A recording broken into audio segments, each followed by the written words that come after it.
Camino a una comunión plena con Dios. Camino a una comunión plena con Dios. La semana pasada hablamos sobre el capítulo 8 y recordamos la promesa que Dios le hace a su pueblo a través del profeta Jeremías, que le dice que iba a poner su ley, la ley de Dios, en su mente, en la mente de su pueblo y en el corazón.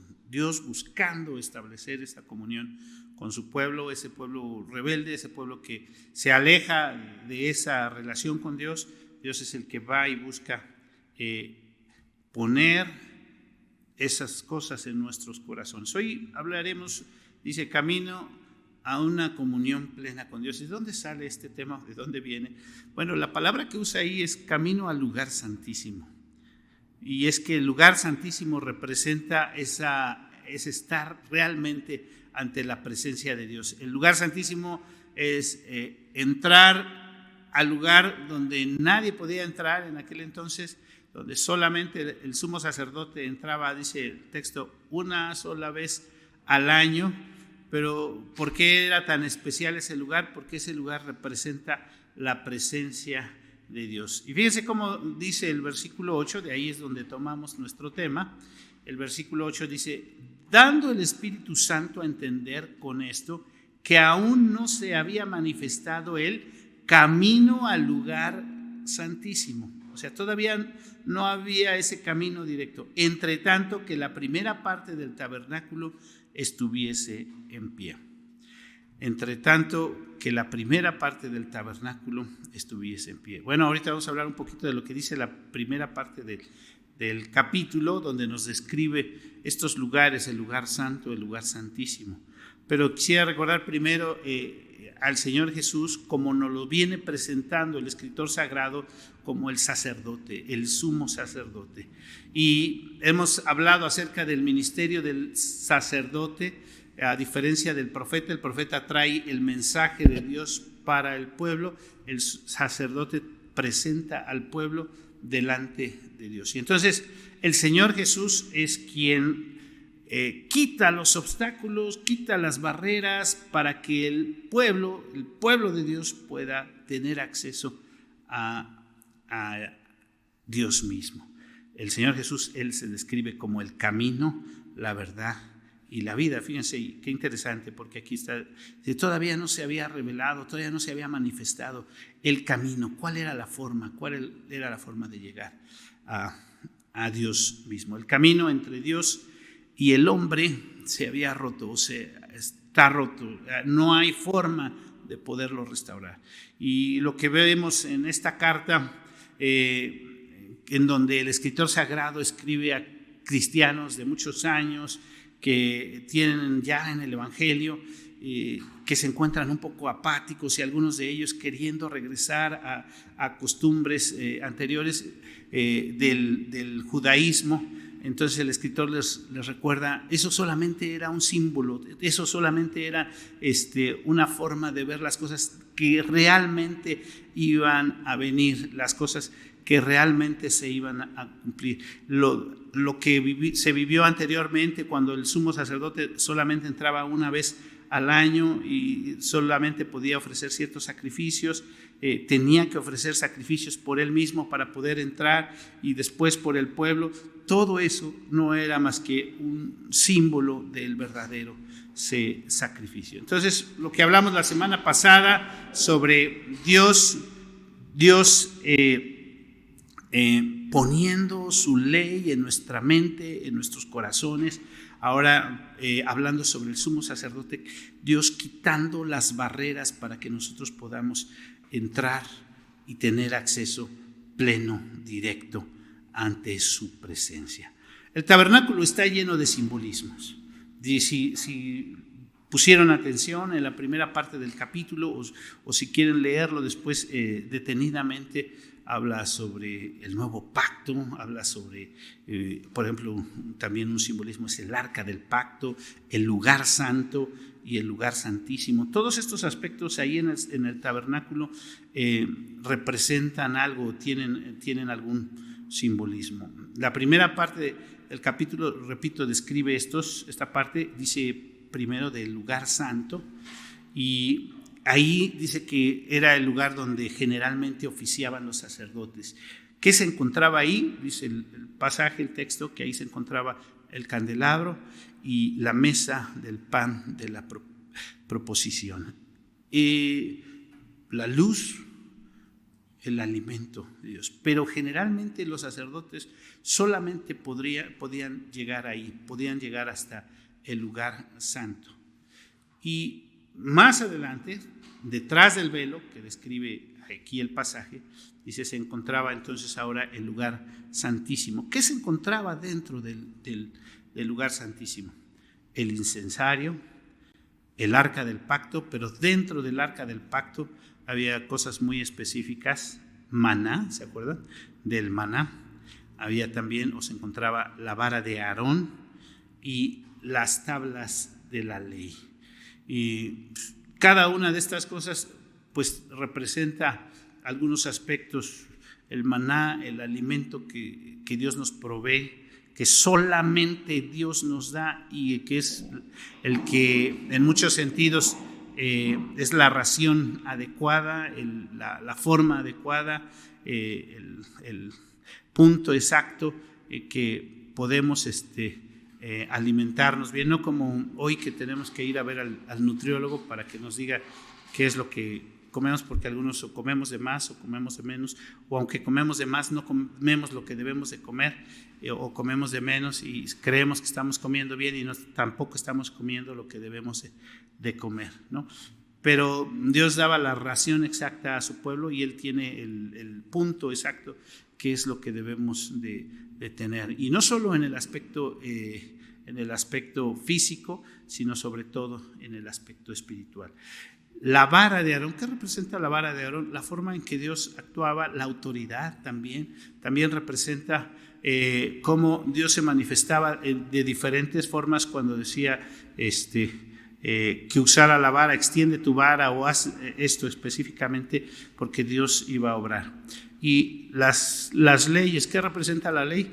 Pues él dice que es las tablas del pacto, el convenio, el acuerdo, lo que nosotros tenemos que cumplir, el compromiso que nosotros tenemos delante de Dios de hacer. Hemos estado algunos hermanos estudiando el catecismo mayor, que a diferencia del catecismo menor contiene una sección específica sobre los 10 mandamientos, y nos hemos dado cuenta que al estudiar los 10 mandamientos son algo vigente en nuestro tiempo. El Señor Jesús no dijo que venía a quitar la ley, sino que venía a cumplirlo, y solamente subió el nivel de compromiso que tenemos cuando hablamos de lo que tenemos que hacer como cristianos. Y la ley de Dios, los 10 mandamientos, es algo real y es algo actual y es algo que nosotros como cristianos el día de hoy debemos de considerar muy en serio. Dice entonces el escritor sagrado que todo esto es símbolo solamente de lo presente. Versículo 9 dice, lo cual, todo esto es símbolo para el tiempo presente, según el cual se presentan ofrendas, sacrificios que no pueden hacer perfecto en cuanto a la conciencia al que practica ese culto. Entonces, todo eso era solamente símbolo.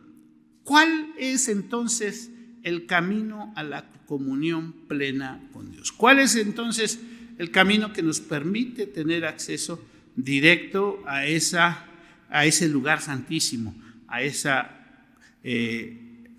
en la presencia de nuestro Dios, ese realmente disfrutar o conocer o extasiarnos de la presencia de Dios? Tenemos que decir que el camino es Cristo, ¿verdad? Ya lo mencionamos hace un momento, Él dijo, yo soy el camino, pero el mismo texto aquí también nos hace referencia que el Señor Jesucristo es el camino. Versículo 11, pero estando ya presente Cristo, sumo sacerdote, es decir, el que viene y nos va a presentar delante de Dios, de los bienes venideros, por el más amplio y perfecto tabernáculo, no hecho de manos, es decir, no de esta creación, y no por sangre, de machos cabríos ni de becerros, sino por su propia sangre. Entonces, ¿cuál es el camino? Cristo. ¿Y cuál es el camino? Entonces, su sacrificio, que Él derramó su propia sangre. Dice, entró una vez y para siempre al lugar santísimo, habiendo obtenido eterna redención. Entonces, ¿queremos entrar en la presencia de Dios? Hemos entonado ahorita varios himnos, si se dieron cuenta, si pusieron atención, tiene que ver con estar en la presencia de Dios. ¿Qué representa? Y a veces lo cantamos, les decía la otra ocasión que a veces no nos damos cuenta de lo que cantamos y a lo que nos comprometemos cuando cantamos, que el cantar es una forma de orar, porque cuando estamos cantando le estamos diciendo a Dios lo que nosotros queremos, lo que nosotros anhelamos, y estamos diciendo, quiero entrar en tu presencia, aquí estoy, te ofrezco todo lo que soy. Acabamos de cantar, o acabamos de cantar, bueno, vengan, vamos a entrar en la presencia y vamos a adorarle, y todo lo que eso representa realmente tiene que ver mucho, mucho más que simplemente cantar, porque tiene que ver con una plena relación, un momento de intimidad con nuestro Dios y de saber realmente quién es Él, qué es lo que quiere, del pacto y de todas las cosas que Él está esperando que nosotros también cumplamos. ¿Cómo o cuál es el medio? Hemos dicho, es el Señor Jesucristo. ¿Y a través de qué? Y tenemos que decir, porque lo recalca el texto, a través de su sangre. De su sangre. Si ustedes cuentan cuántas veces aparece la palabra sangre en este capítulo, se van a dar cuenta que aparece varias veces esta palabra, la sangre, y que sin sangre, y la sangre de los machos cabríos, pero la sangre de Cristo. Y tiene que ver algo muy importante, que esa sangre representa el sacrificio, la muerte del Señor Jesús en nuestro lugar. En el Antiguo Testamento, esos sacrificios representaban o apuntaban o eran un símbolo de Cristo.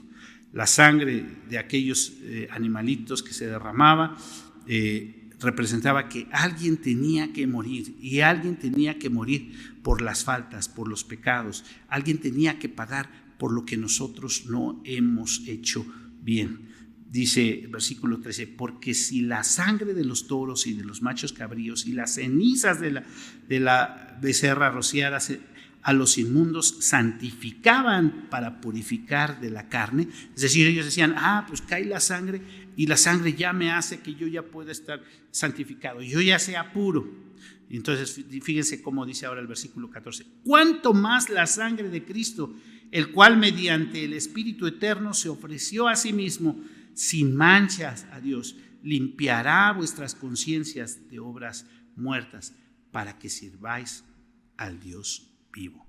El sacrificio de Cristo es el que realmente tiene validez. Es cierto, aquellos sacrificios apuntaban y veían hacia Cristo.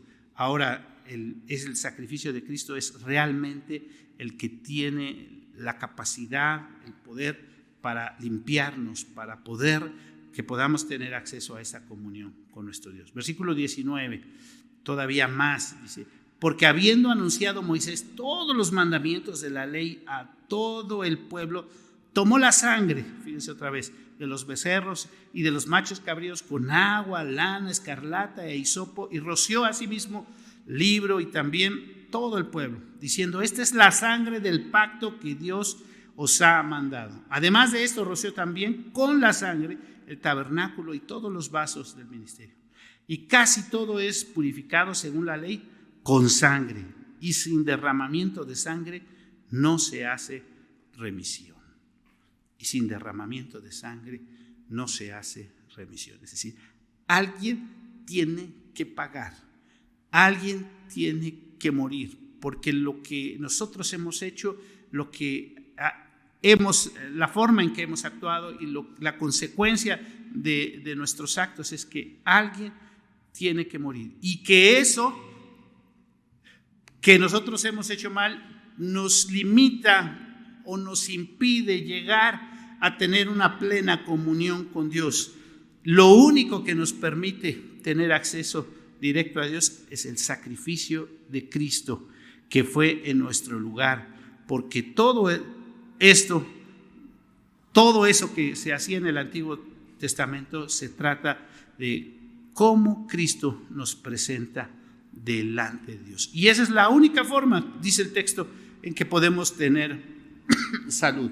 Versículo 23 dice: fue pues necesario que las figuras, o sea, fíjense, todo eso que se hacía, las figuras de las cosas celestiales fuesen purificadas así, pero las cosas celestiales mismas con mejor sacrificio que esto, porque no entró Cristo en el santuario hecho de mano, figura del verdadero, sino en el cielo mismo para presentarse ahora por nosotros ante Dios.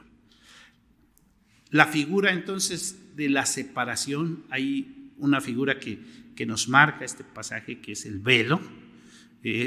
Habla acerca de la separación entre el lugar santo y el lugar santísimo. Nosotros, como hijos de Dios y como hombres, hemos fallado y trabajamos y nos esforzamos y queremos tal vez llegar a esa comunión con Dios y llegamos al lugar santo, pero nos falta mucho para poder entrar al lugar santísimo, porque nosotros por nosotros mismos no podemos, solamente a través de Cristo. Y es lo que nos dice el texto, que solamente a través de Cristo se puede quitar de en medio el pecado. Versículo 26. De otra manera le hubiera sido necesario padecer muchas veces desde el principio del mundo. Pero ahora, en la consumación de los siglos, ¿quién se presentó una vez para siempre por el sacrificio de sí mismo, para quitar en medio el pecado? Y de la manera en que está establecido que los hombres mueran una sola vez y después el juicio. Y después el juicio.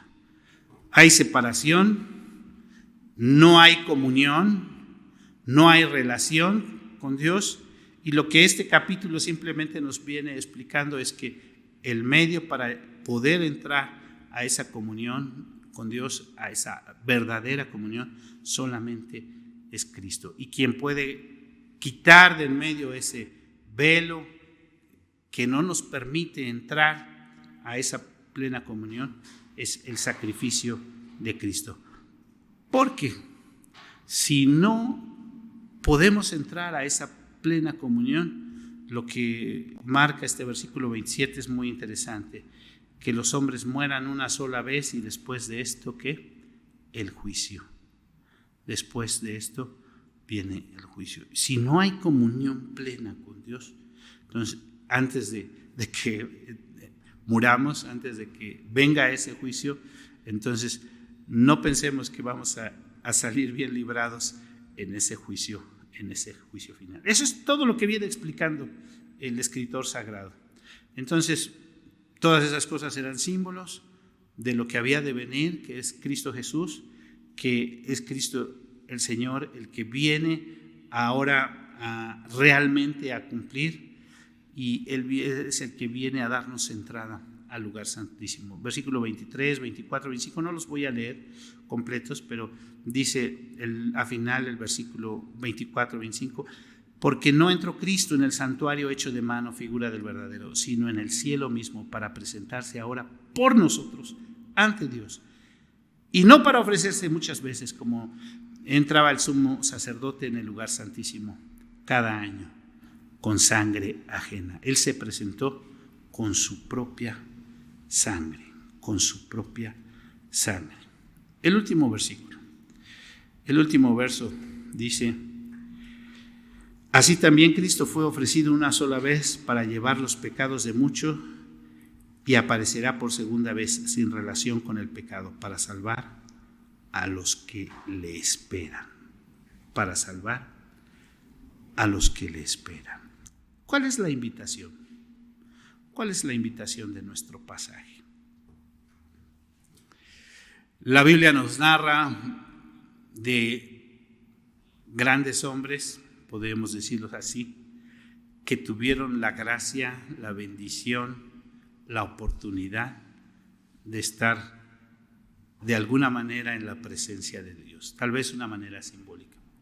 Leemos sobre Moisés, que nos describe la Biblia que subía al monte y cuando descendía del monte dice que su rostro le resplandecía, y le resplandecía tanto que el pueblo hasta se le quedaba viendo de lejos. Él tenía que cubrirse para disimular un poco esto, el brillo de su rostro. Y dice que la escritura, que luego él entraba en el tabernáculo y platicaba con Dios, dice cara a cara, así lo describe la palabra de Dios, aunque podemos entender que era en un sentido simbólico. Estar en la presencia de Dios. Y el pueblo estaba temeroso, pero Moisés iba y entraba en la presencia de Dios. Podemos ver también a un Isaías que en una visión se encuentra en el templo y están los ángeles que dicen santo, santo, santo, e Isaías se quebranta y dice: ay de mí que soy hombre muerto, porque entiende la grandeza, la majestad, lo maravilloso que es estar en la presencia de Dios. Podemos ver a un Ezequiel también que en visión ve maravillas a los seres vivientes, simplemente la forma en que describe a los seres vivientes que están en la presencia de Dios, que son los mismos que se describen allá en Apocalipsis, es tremendo como lo describe Ezequiel. Y así podemos enumerar a un Elías que le dice que quiere ver de su gloria, que quiere ver, y que Dios le muestra diferentes formas, pero dice que ahí no estaba Dios y que Dios estaba en aquel silbido apacible. Qué anhelo de estar en la presencia de nuestro Dios. ¿Realmente es un anhelo que tenemos? ¿Realmente es un deseo de venir a la presencia de Dios? ¿Realmente queremos entrar en esa comunión y en esa relación con nuestro Dios cada día, cada momento, disfrutando esa intimidad con nuestro Dios? ¿Cuál sería entonces la invitación al saber que Cristo es el camino, que su sangre y su sacrificio en la cruz del Calvario es el que nos da acceso para poder entrar en la presencia de nuestro Señor, de nuestro Salvador? La invitación no sería otra más que venir y deleitarnos de la presencia de nuestro Dios. Entremos al lugar santísimo. Hoy tenemos acceso. Antes era nada más figuras, símbolos de lo que se podía tener. Pero hoy, a través de Cristo Jesús, podemos venir y entrar en esa comunión plena con nuestro Dios, con nuestro Salvador. Entrar en la presencia de nuestro Dios. ¿Cuánto anhelaban poder tener eso que ahora nosotros tenemos? Poder acercarnos y deleitarnos de la comunión con nuestro Dios. La invitación pues en esta hora es a venir y a deleitarte en la presencia de Dios. Si tú no lo entiendes, si tú todavía no comprendes qué es lo que queremos decir con esto, queremos invitarte para que vengas y conozcas a este Salvador, a este Redentor que se llama Cristo Jesús, que derramó su sangre en la cruz para que nosotros podamos tener perdón de pecados y entrar a esa plena comunión con nuestro Dios. Vamos a orar. Señor, te damos muchas gracias porque, Señor, tú eres quien nos da la entrada, el acceso. Nosotros no tenemos ni con qué pagar. Nosotros no tenemos nada, ni nos merecemos nada, Señor. Pero es tu gracia, tu bondad, tu misericordia la que nos permite venir ante ti. Te alabamos, te exaltamos solamente a ti. Gracias porque hoy podemos tener acceso a través del sacrificio de Cristo Jesús. Gracias porque aunque nosotros fallamos una y otra vez, Señor, tu gracia, tu bondad, tu misericordia nos permite presentarnos delante de ti, postrarnos y reconocer tu grandeza, tu poder, tu majestad. Te alabamos, Señor, y si hay alguien que no ha tenido la experiencia de venir ante tu presencia, Señor, permite que tu Espíritu Santo toque ese corazón y le muestre el camino para entrar a esa plena comunión. Te lo pedimos, te lo rogamos en el precioso nombre de Cristo Jesús, nuestro Señor, nuestro Salvador. Amén. Amén.